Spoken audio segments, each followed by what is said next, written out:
জি, আসসালামু আলাইকুম।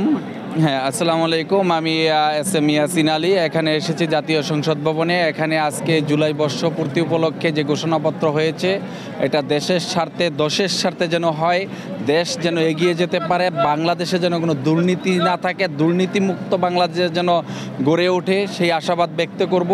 নতুন প্রজন্মের জন্য এটা একটি মাইলফলক হয়ে থাকবে এবং বাংলাদেশ, আগামীর বাংলাদেশ হবে দুর্নীতিমুক্ত বাংলাদেশ।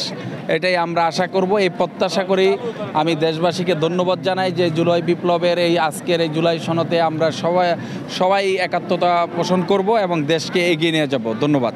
আলহামদুলিল্লাহ, আমরা বিগত ফ্যাসিবাদ সরকারের থেকে আমরা মুক্তি পেয়েছি। আজকে মুক্তির এক বছর আমরা উদযাপন করতে যাচ্ছি। আজকে সে উপলক্ষে বাংলাদেশ সরকারের মাননীয় প্রধান উপদেষ্টা ডক্টর মোহাম্মদ ইউনূস কর্তৃক আজকে সারা বাংলাদেশের মানুষকে সংসদ মানিক নেবেনিয়তে আসছেন এক বছরের যে আমাদের যে নতুন যে স্বাধীনতা, সে স্বাধীনতা উদযাপনের জন্য। তো সে সুবাদে বাংলাদেশ সরকারকে আমরা, ডক্টর মোহাম্মদ ইউনূস স্যারকে আমরা অত্যন্ত ধন্যবাদ এবং কৃতজ্ঞতা জানাই।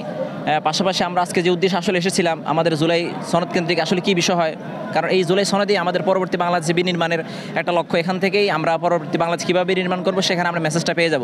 কিন্তু আমরা খুব হতাশ হয়েছি যে মাননীয় উপদেষ্টা অনেকগুলো ভূমিকা বলেছেন, কিন্তু ভূমিকা দিয়েই ওনার সনদ ঘোষণা শেষ করেছেন। কিন্তু মূল বিষয়টা আসলে কী উদ্দেশ্যে এখানে আমরা আসছি, উনি কী মেসেজ দিতে যাচ্ছেন, বা দীর্ঘ সময় নিয়ে কী বিষয়গুলোকে সামনে বাংলাদেশ বিনির্মাণ করবেন, সেই বিষয়গুলো আমরা মৌলিক কোনো ধারণা পাই নাই। আমরা আশা করি সরকারের পক্ষ থেকে এই বিষয়ে গুরুত্বপূর্ণ আবার এটা বিবেচনা করবেন এবং সে বিষয়ে জাতিকে অতি সত্বর জানাবেন। যতটুকু শুনেছি আসলে সন্তুষ্ট হওয়ার মতো খুব বেশি কিছু আমরা দেখছি না। তবে আমরা আস্থা রাখতেছি এখন পর্যন্ত সরকারের সদিচ্ছা আছে, এবং পাশাপাশি আমাদের যে রাজনৈতিক দলগুলো আছে ওনাদের আন্তরিকতা, এই কারণে রাজনৈতিক দলগুলোকে আমরা ধন্যবাদ জানাই। পাশাপাশি আগামী দেশ বিনির্মাণে সবাইকে ঐক্যবদ্ধ হয়ে দেশ এবং জাতি গঠনের জন্য এবং একটি কল্যাণকর রাষ্ট্র গঠনের জন্য আমরা সবাইকে উদাত্ত আহ্বান জানাই বাংলাদেশ ওলামা ইকরামের পক্ষ থেকে। ধন্যবাদ।